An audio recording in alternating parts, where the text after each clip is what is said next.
Patricio Ramón nos acompaña, él es técnico del Instituto Geofísico de la Politécnica Nacional. Si podemos tener imágenes de lo que viene pasando actualmente en Japón con alguna cadena internacional, podríamos pasar con aquello mientras nosotros seguimos dialogando con nuestro invitado. Muy buenos días, gracias por acompañarnos.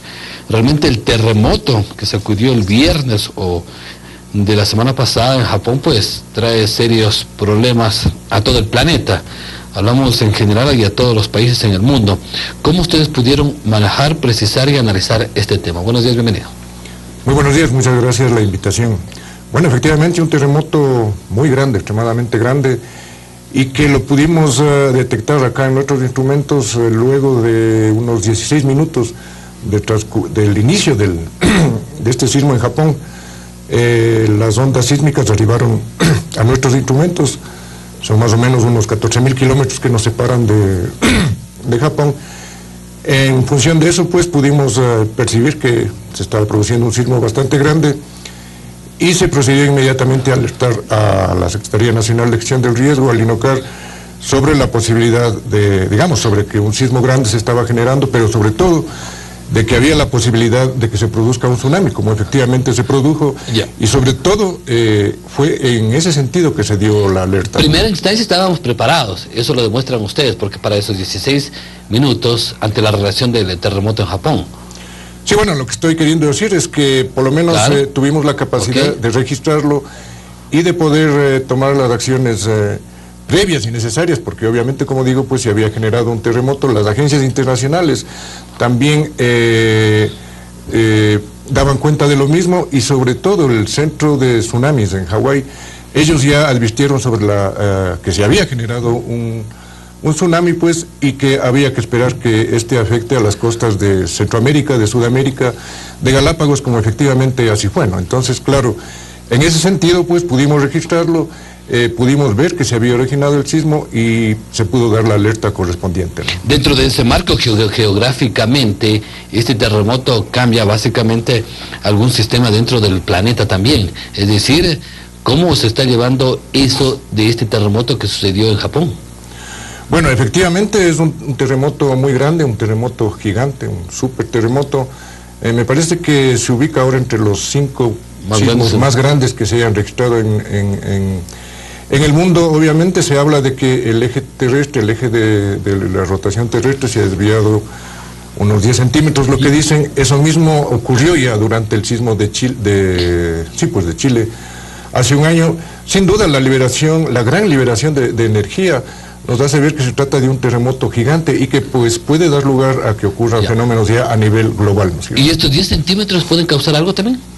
Bueno, no estoy seguro, no es mi tema, mi especialidad, pero obviamente el eje de rotación terrestre controla varias cosas. Me parece que, entre otras cosas, la situación climática, etcétera, pero como digo, no soy un especialista en el tema, no podría precisar. Ahora, dentro de este marco, las réplicas van a continuar dándose en Japón. ¿Por el transcurso de qué tiempo? Durante años. Mismo ya a las pocas horas de que se produjo este sismo de magnitud 8.9, pocas horas después ya hubo un sismo una réplica de magnitud 7.1, me parece. Es decir, un sismo bastante grande, un sismo muy importante y que pues contribuyó más a los efectos negativos que se han producido en Japón. Para hacer una comparación, recordemos el sismo de 1987 acá en Ecuador, el sismo que se lo conoce como sismo reventador. Luego del sismo aquel detectamos durante meses y los siguientes años cerca de 24.000 réplicas, de menor magnitud obviamente, pero esto da una idea de lo que significan las réplicas, ¿no? Es decir, diciendo de otra manera, luego del sismo de Chile de hace un poco más de un año, seguimos registrando las réplicas, y réplicas de magnitud, claro, porque lo que sucedió en Japón, este terremoto, después comenzaron a tener temblores, hubieron tanto en Chile como en Cuba, como en otros países de Centroamérica. Bueno, esa es otra situación. Generalmente las réplicas se asocian con la misma zona epicentral, es decir, en la misma zona donde se produjo el terremoto, se van produciendo réplicas y que van van mostrando la zona de ruptura, es decir, la zona que se rompió, porque eso es lo que ocurre en este terremoto, ¿no es cierto? Una parte de la corteza terrestre se partió, se rompió, hubo un gran desplazamiento que generó la ola del tsunami, ¿no es cierto? Entonces todas estas réplicas se van ubicando, digamos, en la zona de ruptura y marcan pues el sitio del epicentro, la zona macrosísmica, ¿no? En este caso lo que usted dice, sismos en otros países, en Chile, en Cuba, etcétera, pertenecen ya a otro sistema, no tienen que ver con este mismo evento, ¿no? No es de la relación que hubo en Japón. Muy diferente. No, es otro sistema de sismos. Bueno, diariamente se producen miles de sismos en el planeta. Entonces fue coincidencia lo que pasó justamente. Coincidentalmente, sí, efectivamente, así es. Ajá. ¿Por qué se dio este terremoto en Japón, aparte de lo que se ha mencionado, que fue una ruptura total de la base, de la parte terrestre?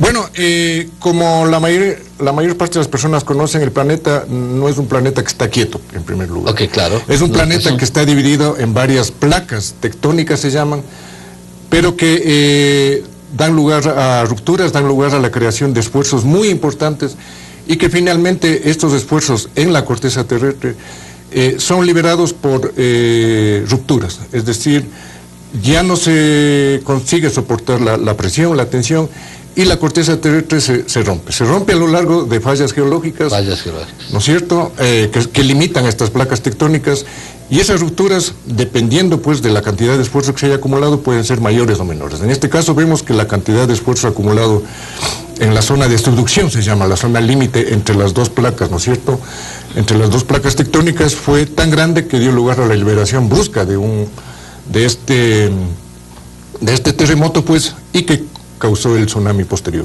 Y hablando del continente americano, nosotros también tenemos problemas en nuestras placas tectónicas. Sí, efectivamente, todos hemos oído escuchar sobre lo que es el cinturón de fuego del Pacífico, ¿verdad?, que da lugar no solamente a la generación de grandes sismos, de grandes terremotos, sino también a la presencia de volcanes muy activos, como ocurre en nuestro país y como al mismo tiempo está ocurriendo y ha ocurrido en Japón, ¿no es cierto? Tenemos un gran sismo que se produjo el día viernes, pero al mismo tiempo tenemos un volcán que está en erupción en Japón. ¿En Japón? Sí, asociado con esto que yo digo de las placas tectónicas, ¿no es cierto? Eso es relacionado, es también parte, la activación del volcán es parte del terremoto. No es la relación tan directa, pero en zonas donde existe confrontación de placas tectónicas se espera la generación de terremotos, pero al mismo tiempo, por esa situación que presentan las capas, las placas tectónicas, se da lugar a un proceso que se llama fusión de la corteza, fusión del manto, y se genera erupciones volcánicas, ¿no? Pero sin que se lo asocie directamente, ¿no? Es decir, no es que porque el volcán Tungurahua ahora esté en erupción vayamos a tener un terremoto, ¿no? Es decir, asociarlo directamente. El ambiente de capas tectónicas, ese ambiente tectónico da lugar a que se produzcan terremotos y erupciones volcánicas. Y hablaba del continente americano, porque sí, justamente en Centroamérica, en Haití, también lo que pasó en Chile es producto de estas mismas relaciones. De la actividad de las placas tectónicas, efectivamente así es. En el caso de Chile, Ecuador es la misma situación, la placa oceánica, en este caso de Chile, la placa de Nazca, se hunde, se sumerge bajo el continente americano, y esto da lugar a la creación de grandes esfuerzos, de grandes tensiones, que finalmente se liberan como grandes terremotos. Es lo mismo que ocurre en nuestro país, la subducción, el sumergimiento de esta placa por debajo de la placa sudamericana, da lugar a esfuerzos y que producirán y producen sismos importantes en el país. No olvidemos que ya en nuestro país se han generado sismos bastante grandes. En 1906 tuvimos un sismo muy importante en la zona limítrofe entre Ecuador y Colombia, un sismo muy grande, muy importante, hasta hace un año aproximadamente, antes de que se produzca el sismo de Chile, era el cuarto sismo más grande registrado en el mundo. Sin embargo, ahora con el sismo de Chile, el sismo de Japón ahora va ocupando lugares más abajo en esta lista, ¿no es cierto? Ahora, el tema de los tsunamis que afectaron a las costas del continente, especialmente a las de Latinoamérica. Hablo justamente desde Japón hacia acá. Sí. Como había dicho antes, esto era una situación que ya el Centro de Alerta de Tsunamis pues había previsto y había alertado, ¿no? Es decir, no únicamente a Sudamérica y Centroamérica, sino también a una parte de Norteamérica, las Islas Aleutianas y bueno, la zona cercana al epicentro. Entonces, pues, lo que ellos habían previsto es la llegada de un tsunami sin saber sus dimensiones, pero la hora era para Galápagos aproximadamente a las 5:38, me parece, de hora de Galápagos, y acá en el continente alrededor de las 7 de la noche, 7:30 de la noche. Efectivamente así pasó. El tsunami arribó a nuestro país, a Galápagos, a las costas. Afortunadamente no fue de grandes dimensiones, sin embargo causó los daños no mayores, pero que ya sabemos que sí ocurrieron, ¿verdad? Esta pregunta y esto que he venido yo mencionando es para decirle que estamos preparados desde el Instituto Geofísico de la Politécnica Nacional para rastrear justamente este tema de los temblores, y el segundo para dar este aviso de los problemas que podrían traer a futuro, como el tema del tsunami que ustedes pudieron mencionar, hablar para tener las previsiones del caso. Bueno, como había indicado anteriormente, a nivel del Instituto Geofísico, digamos, pues el trabajo nuestro más que nada era pues detectar la ocurrencia de este evento y alertar, ¿no es cierto? Pero ustedes dieron la voz de alerta. Y así fue, efectivamente, se alertó a la Secretaría Nacional de Gestión del Riesgo, al INOCAR, y luego se tomaron las acciones correspondientes. Yo creo que esto, afortunadamente los daños no fueron muy importantes, fueron de baja magnitud, pero sobre todo yo creo que fue un ejercicio muy importante para el país. Y eso demostró que estamos preparados. Claro, efectivamente hay que hacer una evaluación de qué es lo que ocurrió. El señor presidente hablaba de 246.000 evacuados, me parece. Eso sería una cifra récord en el país, pero claro, habría que hacer una evaluación de qué fue lo que pasó, ¿no es cierto? Pero preparados desde el instituto para poder monitorear y tenernos en esta alerta.